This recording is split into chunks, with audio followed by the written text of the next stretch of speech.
नमस्कार, chief editor मेनुद्दीन Khan के साथ आप देख रहे हैं एमटीवी भारत।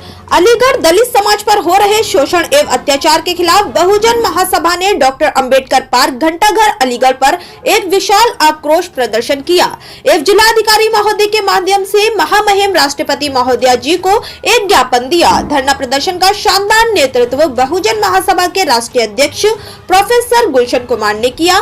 प्रोफेसर साहब ने दलितों पर हो रहे अत्याचार के खिलाफ बोलते हुए ये बात कही कि किस तरह कथित ऊंची जाति के लोग दलित युवाओं को मूंछ रखने, अच्छे कपड़े पहनने, बुलेट चलाने पर उनकी हत्या कर रहे हैं। साथ ही उन्होंने ये भी बताया कि पिछले 5 साल से दलित एवं पिछड़े समाज के 13,000 से ज्यादा छात्रों ने देश के सबसे बड़े तकनीकी संस्थान IIT से अपनी पढ़ाई जातीय शोषण के कारण बीच में छोड़ दी, जो कि वंचित समाज का एक बड़ा सामाजिक और शैक्षिक नुकसान है और वंचित समाज का ही नहीं बल्कि ये देश का एक भारी नुकसान है। जो छात्र IIT से पढ़कर भारत का नाम देश ही नहीं बल्कि विदेश में भी रोशन कर सकते थे, वो छात्र जातीय शोषण के कारण अपनी पढ़ाई बीच में ही छोड़कर चले गए।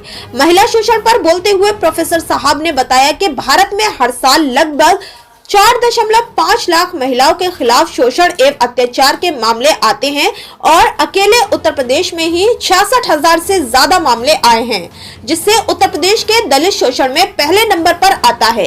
अपने भाषण के आखिरी समय में प्रोफेसर साहब ने गरज के कहा कि यदि सरकार इस शोषण के खिलाफ जल्द ही कोई ठोस कदम नहीं उठाती तो दलित समाज की गंभीर प्रतिक्रिया होगी, जिससे कानून एवं व्यवस्था के लिए गंभीर स्थिति पैदा हो सकती है, जिसकी पूरी जिम्मेदारी शासन और प्रशासन की होगी। धरना प्रदर्शन में आई समता सैनिक दल के प्रदेश अध्यक्ष सुमन गौतम जी ने बताया कि हमें अपनी बेटियों को दिमागी और शारीरिक तौर पर मजबूत करना होगा, जिससे वो इस लड़ाई को मजबूती से लड़ सके। धरना प्रदर्शन का शानदार संचालन एडवोकेट मयंक सिंह लोधी जी एवं एडवोकेट गौतम कुमार जी के द्वारा किया गया।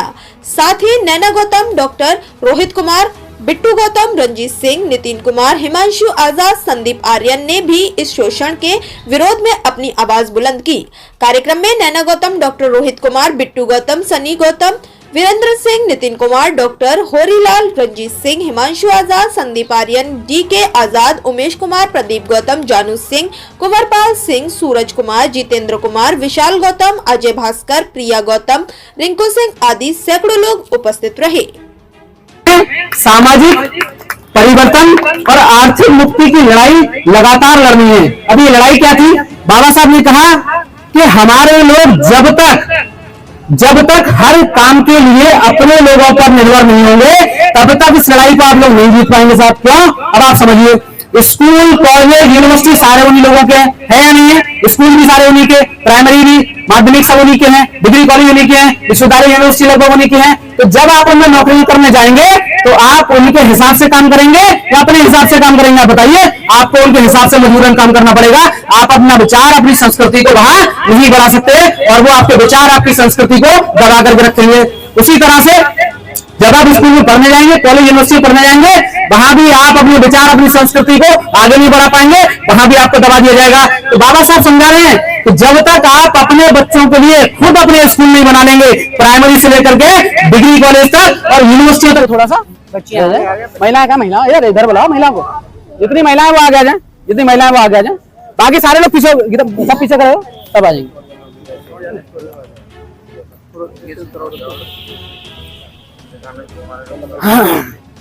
सर पहले एक दो करा लेते, फिर मैं उसको पढ़ करके आपको।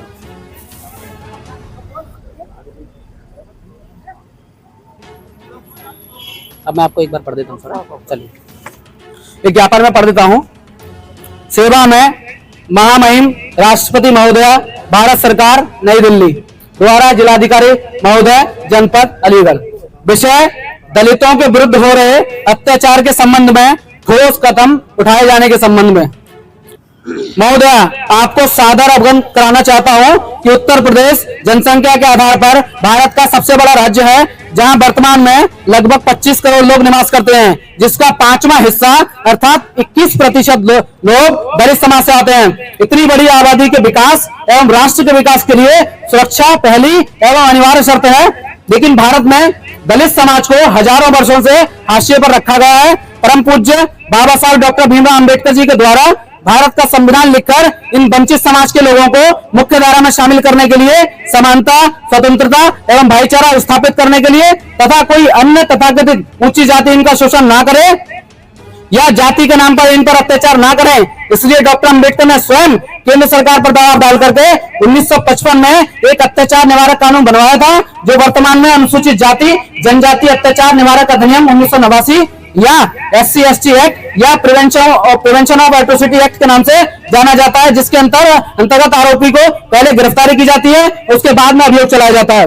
परंतु आज हम देख रहे हैं कि दलित समाज के युवाओं को मूंछ रखने पर, बुलेट चलाने पर, अच्छे कपड़े पहनने पर तथा जय भीम बोलने पर उनकी हत्या कर दी जा रही है। दलित छात्रों को स्कूल, कॉलेज, विश्वविद्यालय में जाति के नाम पर सताया जाता है और इसी के कारण देश के सर्वोच्च तकनीकी संस्थान IIT में पिछले 5 सालों में 13,626 दलित एवं पिछड़े समाज के छात्रों ने अपनी शिक्षा बीच में ही छोड़ दी, जो दलित एवं पिछड़े समाज के लिए एक बड़ा सामाजिक एवं शैक्षिक नुकसान है। साथ ही ये देश का भी बड़ा नुकसान है। जो छात्र IIT से पढ़ाई करके देश एवं दुनिया में भारत का झंडा बुलंद कर सकते थे, वह जातीय शोषण के कारण अपनी पढ़ाई बीच में ही छोड़ रहे हैं। राष्ट्रीय क्राइम रिकॉर्ड ब्यूरो NCRB एवं भारत सरकार की वार्षिक SC/ST रिपोर्ट 2022-2023 के अनुसार दलितों पर हुए अत्याचार के कुल 52,866 मामलों